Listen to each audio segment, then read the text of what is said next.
Ассалаумағалейкум қазақ елі, арнамызға қош келдіңіз. Әлемде және Қазақстанда болып жатқан жаңалықтарды алғашқылардың қатарынан бірінші оқып білгіңіз келсе, арнамызға жазылып, лайк түймесін баса кетіңіз. Атырау облысында топтық төбелес кезінде жарақат алған жасөспірім көз жұмды. Топтық төбелеске байланысты екі күдікті қамауға алынды.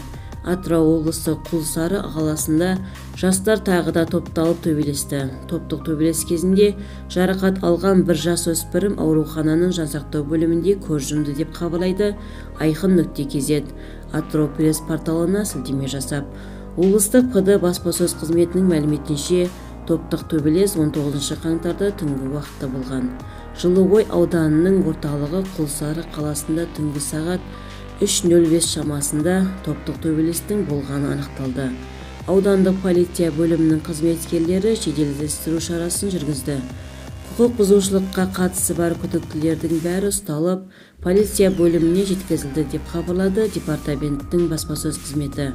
Топтық төбелес салдарынан 3 адам түрлі дене жарақатымен Жылыой аудандық орталық ауруханасына жеткізілген. Солардың бірі 2006 жылғы жасөспірім аурухананың жансақтау бөлімінде қайтыс болды.